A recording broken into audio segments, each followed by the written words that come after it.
right, buckle up because this deep dive is going to get weird. Yeah. Wonderful. It is. We're talking quantum mechanics. Legal drama. And talking cats. Oh, yeah. I'm not kidding. We are looking at a fictional account of Erwin Schrödinger on trial. You know. Yes, that Schrödinger. The one and only. Of Schrödinger's cat fame. It's complicated. It really is. What's fascinating about this source is how it takes a thought experiment, meant to highlight the paradoxes of quantum mechanics, and throws it into a real-world setting. A courtroom. A courtroom, no less. 1935 Berlin. Okay. The charge is culpable Felinecide. Hold on. But the police can't even confirm if there's actually a dead cat.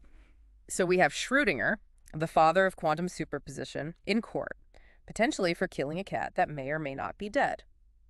This is already mind-bending. For those of us who need a quick refresher, Always good to have a refresher.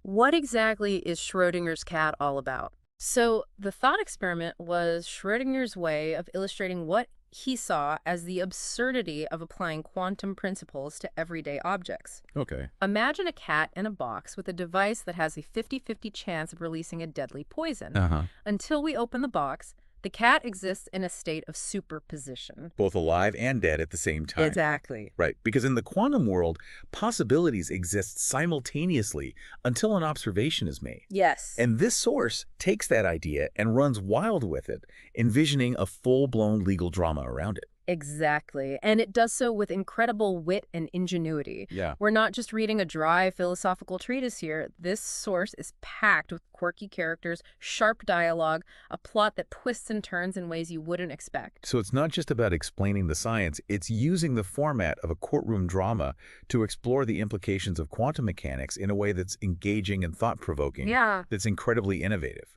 Absolutely. One of the first things that struck me was the setting.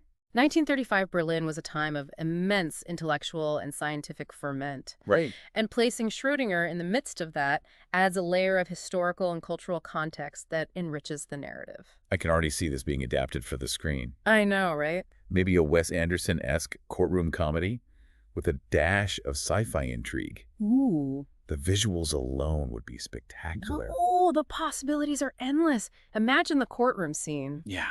The tension building as Schrödinger, in his typical enigmatic way, refuses to give a straight answer about the cat's fate.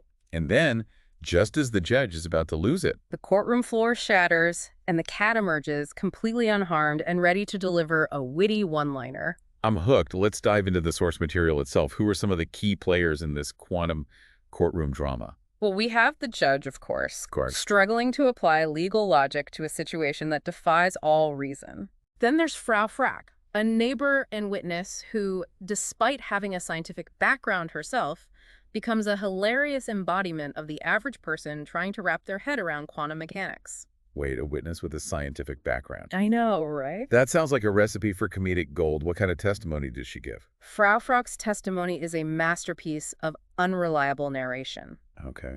She reports overhearing Schrödinger making strange pronouncements about hydrocyanic acid. The poison in the thought experiment. Yeah, and decaying geniuses. But can she definitively say whether he actually harmed a cat? Absolutely not.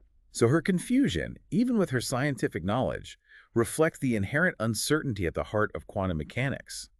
It's like the author is using humor to highlight how these concepts challenge our everyday understanding of the world. Precisely. And her testimony isn't just funny, it raises a key question. What was Schrödinger's intent? To answer that, we need to examine his defense. This is where the source's brilliance truly shines. Instead of offering a straightforward explanation, he dives deeper into the paradox, mirroring the very concepts he's famous for. Oh, so he's basically putting quantum mechanics itself on trial. I bet the judge loved that. You can almost feel the judge's frustration mounting as Schrödinger keeps alluding to the chain of events, the probabilities, but never confirms nor denies his actions. It's like he's saying, the answer depends on how you choose to observe it. So he's not just defending himself, he's using the trial to illustrate the core principles of quantum mechanics. Yeah. That's incredibly clever, weaving the scientific theory into the very fabric of the legal drama. Right. And this approach forces us to confront a fundamental question.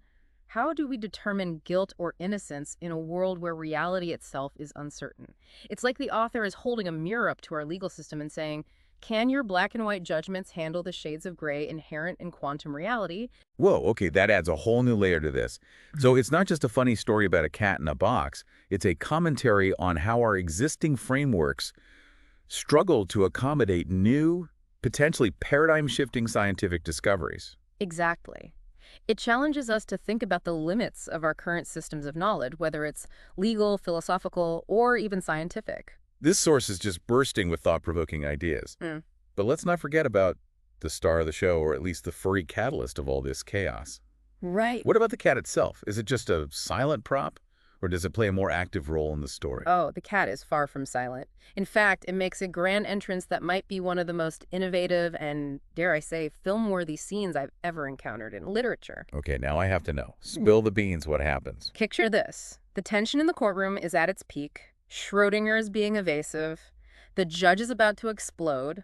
And suddenly, the courtroom floor shatters. Wait, seriously, the floor just shatters. That's amazing. And from the newly created chasm emerges the cat, completely unharmed and nonchalantly rubbing against Schrödinger's legs. And then, in a perfect deadpan delivery, it utters just one line. Excuse me, does anyone know where I can find Dr. Freud? Oh my gosh, that's brilliant. It's like the physical manifestation of all the quantum weirdness that's been swirling around the courtroom. Precisely. It's not just a funny line, it's a punchline that hits on multiple levels. Okay. It connects the absurdity of the situation to the equally mind-bending world of psychoanalysis, suggesting that perhaps quantum mechanics isn't the only field grappling with the complexities of reality and perception. Wow, so much packed into one little cat quip. This story really is a masterclass in blending humor, science, and philosophical depth. And it does so in a way that's incredibly engaging and cinematic. Yeah. The author's descriptions are so vivid, so full of potential for visual humor and dramatic tension. I can already imagine this scene playing out on the big screen, the camera panning over the stunned faces in the courtroom as the cat strolls out, delivering its line with impeccable comedic timing. Oh, absolutely. This source is just begging to be adapted. The quirky characters, the witty dialogue, the mind-bending premise, and then that climax. We've talked about it being film-worthy, but what genre do you see this fitting into?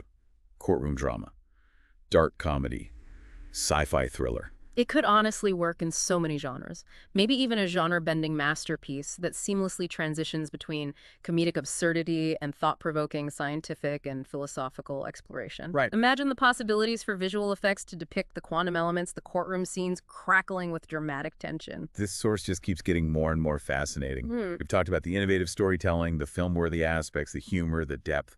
But what about the bigger picture? What do you think the author is ultimately trying to achieve with this story? I think the author is using this absurd, hilarious scenario to make us rethink our fundamental assumptions about reality, observation, and even the very nature of knowledge itself.